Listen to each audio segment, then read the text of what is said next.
శుభోదయం.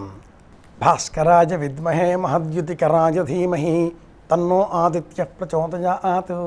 ఈనాటి విశేషం సూర్యారాధన.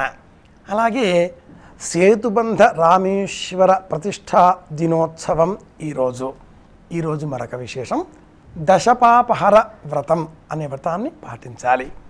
అంటే ఈ రోజున కాశీలో ఉండేటటువంటి దశాశ్వమేధ ఘట్టంలో స్నానం చేస్తే విశేషమైనటువంటి ప్రయోజనం పుణ్యం లభిస్తుంది అని మన వ్రత గ్రంథాలు చెబుతున్నాయి.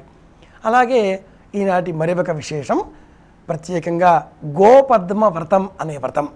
జ్యేష్ఠమాసం శుక్లపక్షం దశమి తిథి మొదలుగా ఆరంభం చేసి ఆషాఢమాసం శుక్లపక్షం దశమి తిథి వరకు ప్రతిరోజు కూడా తులసి చెట్టు ముందర గోవులు నిలిచిన ఉన్నట్లుగా గోవు పాదాలను లిఖించి ఆ శ్రీమన్నారాయణమూర్తిని స్తోత్రం చేస్తే విష్ణువుకు సంబంధించినటువంటి అనుగ్రహం లభిస్తుంది అని గోపద్మ వ్రతం అనే వ్రతం సంప్రదాయంగా చెబుతున్నారు పెద్దలు.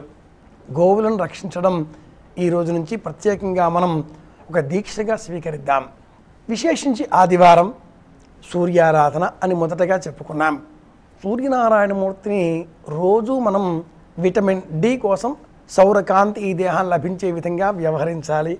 అందువల్ల క్యాన్సర్ తదితర అనేక వ్యాధులు ఏవి మన దేహానికి దరిచేరవు. మనం జీవశక్తితో తొణికిసలాడుతాం, ఆరోగ్యంగా ఉంటాం, ఆనందంగా ఉంటాం. ఇది ఒకటి.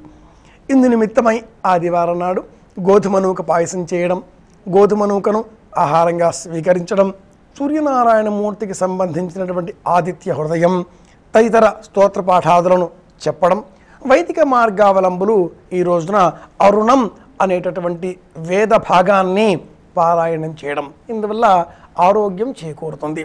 ప్రత్యేకించి ఈ అరుణం అనేది 130 పనసల కృష్ణ యజుర్వేదం ఆరణ్యకంలో ఉండేటటువంటి మొదటి ప్రశ్న. దీనిని ఈరోజు వినాలి లేదా చదివి పారాయణం చేసినట్లయితే దేహంలో ఉండేటటువంటి అవయవాలన్నీ కూడా అందుకు ప్రేరేపణ ఉద్దీపన పొంది శరీరానికి భౌతికమైనటువంటి ఆరోగ్యాన్ని చేకూరుస్తాయి.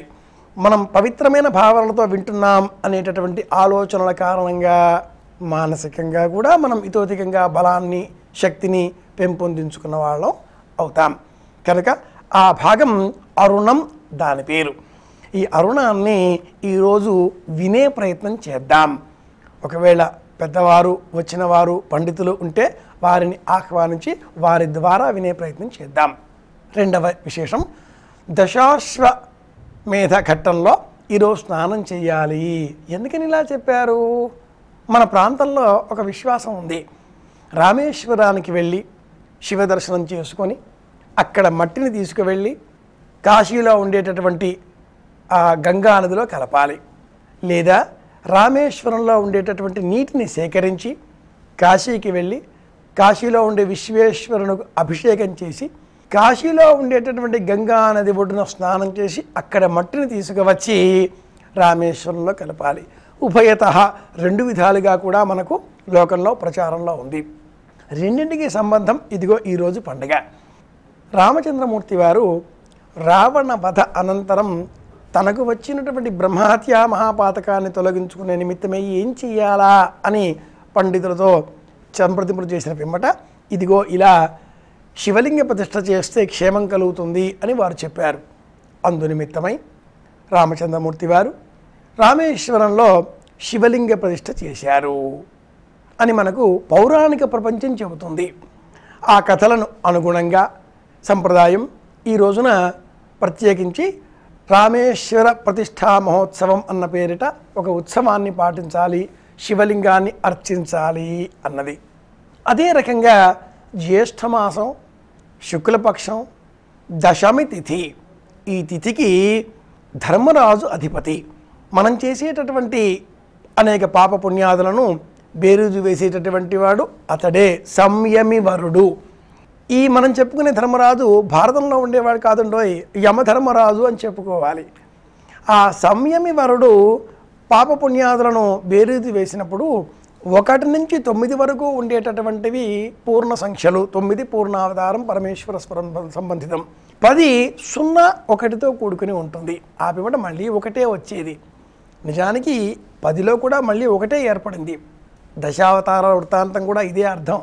మనకు ఈ మానవ జన్మ లభించింది, దేహం పొంది ఉన్నాం. దీని ద్వారా ఇక ఏ దోషాలు ఏ పాపాలు లేకుండా అన్నీ మంచి పనులు చేద్దాం, క్షేమంగా ఉందాం, లోకాల శ్రేయస్సును కాంక్షిద్దాం అనేటటువంటి భావనలతో 10 అయినటువంటి పూర్ణ సంఖ్య రోజున లోకాలన్నింటికీ కూడా విజయం కలగాలి, లోకంలో ఉండే వాళ్ళంతా కూడా క్షేమంగా ఉండాలి అనేటటువంటి సంకల్పంతో దశాశ్వమేధ ఘట్టం కాశీ, అక్కడ చరమ స్నానం అని కూడా దీన్ని అంటారు. ఈ రోజున స్నానం చేస్తే అన్ని విధాల పాపాలు తొలగిపోతాయి. ఏమంటే ఈరోజు పొద్దున చెప్పారు, ఇప్పటికిప్పుడు మేము కాశీ ఎలా వెళ్తామండి అనుకుంటున్నారా? మానసికంగా వెళ్ళవచ్చు, సంకల్పం బలంతో వెళ్ళవచ్చు. కళ్ళు మూసుకుంటే మనం కాశీలో ఉండమా చెప్పండి? మన మనసు సంకల్పం చేస్తుంది కనుక సంకల్పంతో చేసే ప్రయత్నం చేద్దాం. గుర్తుపెట్టుకుని వచ్చే సంవత్సరం జ్యేష్ఠమాసం శుక్లపక్షం దశమి తిథి నాటికి ఒకవేళ కాశీ వెళదాం అనుకుంటే ఈ రోజున ఆ ప్రయాణం వచ్చేటట్లుగా మనం ఏర్పాట్లు చేసుకుందాం. ఇంట్లో స్నానం చేసే సమయంలో మనం ఈ రోజున కాశీ విశ్వేశ్వరుణ్ణి స్మరించుకోవాలి.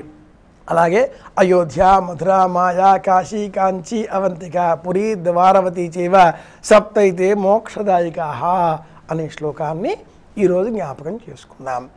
అయోధ్య, మధుర, మాయా, కాశీ, కంచి, అవంతిక, పురి, ద్వారవతి చేవ ఈ 7 మహానగరాలు మనకు క్షేమం కలిగించాలి, మోక్షాలను కలిగిస్తాయి ఈ 7 కూడా అనే జ్ఞాపకంతో ఇవి ఈనాటి విశేషాంశాలు అని జ్ఞాపకం చేసుకుంటూ అందరి క్షేమాన్ని కోరుతూ సూర్యనారాయణమూర్తి అనుగ్రహం వల్ల మనమంతా కూడా ఆనందంగా ఉందాం, ఆరోగ్యంగా ఉందాం అని కోరుకుంటూ ప్రత్యేకించి గోవులను కూడా రక్షణ చేద్దాం, గోరక్ష ఒక వ్రతంగా స్వీకరిద్దాం అని జ్ఞాపకం పెట్టుకుంటూ శుభమస్తు.